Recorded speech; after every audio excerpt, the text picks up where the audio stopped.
Hey students, so today I am going to be showing you guys a little bit about how to create the holiday or winter image in Pixlr. This is kind of similar to the chessboard, but it's a little bit more creative. So I'm at Pixlr.com right now. I'm going to open an image. You can see that I have some already there, but in my downloads folder I have these preset ones. I have Christmas Assets and Christmas Asset 5. It doesn't really matter which one I open. I like to work with it as original size. It doesn't like shrink anything down. I'm going to hit apply. So this is one JPEG that has a workspace and all the little pieces here. Normally this might be separate images you're combining from the internet or from a photographer or something like that. But to kind of simplify it, I've put it all in one thing. So we're basically going to be copying sections of this onto their own layers to create an image in this corner here. Now, you can do whatever you want for this part. You can actually go and open another image and get a background from the internet that way, or you could pick a sky blue color and flood fill it in. However you choose to do this is totally up to you. All right, so now I've got some sky blue here. I can pick to use my marquee tool here to select items that I want to copy. So I'm going to select the tree, and I'm going to hit Edit Copy. I'm going to hit Edit Paste. This will create its own layer for the tree. Okay, on the first tree I put in here, I definitely want to try and clean it up a little bit. I'm going to use the Magic Wand tool from right there. I'm going to click, and it should select some areas. If it selects too much, you may have to adjust your tolerance. I'm going to delete that section.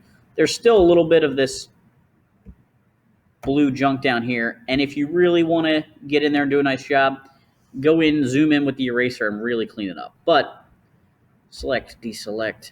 I'm going to go with that. I am going to duplicate this layer. So if I actually come over here to my layer palette and click the snowman menu, I can hit duplicate. And I'm actually going to duplicate it a couple times. So I've duplicated this layer a few times. They're actually sitting on top of each other. So I can pull these trees apart. I can use these handles to enlarge them. This is going to make it look more like there was more than one tree in my picture. You know, like I photographed more than one thing. I actually kind of like having stuff touch the edges of a photo a little bit also. Just makes it slightly more believable. You can do this as realistic as you want or as silly as you want.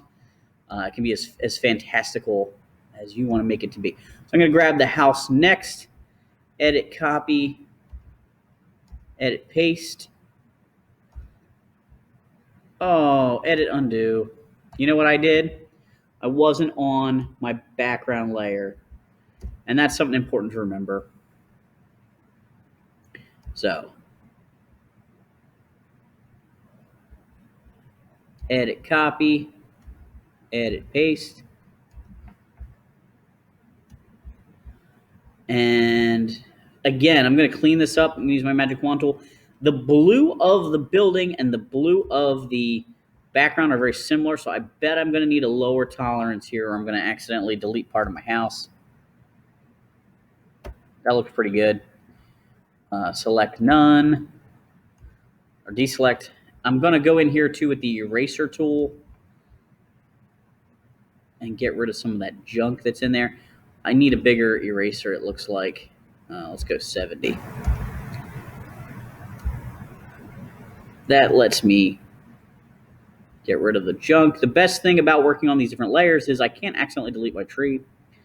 I'm going to move the building. I kind of want the building to be nestled in this grove of trees over here. I'm probably going to come back and grab one more character to put in this space here, or maybe the little bridge would look cute there. Maybe even put somebody on the bridge. If things are in the wrong order, you can actually grab these layers and switch the orders of them, and you'll see things can move in front of other things. I can put this tree in front of the house. Oh, it's the wrong tree. But now this tree moves in front of the house. So When I'm all done, and I think I have all the things here, I ask that you use at least 3 assets.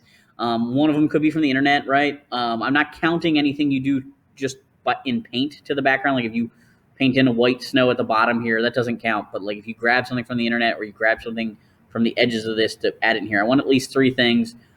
Text is optional, not required. When you're all done, use the crop tool right here. It'll put these little handles on your image.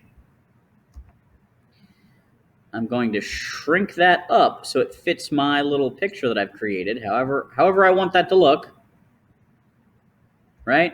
And when I hit the Enter key, it deletes all the extra stuff, leaving me with just my little postcard or holiday card front. And I'm going to hit File, Save. I'm going to download this to my computer so I can attach it to my Google Classroom assignment.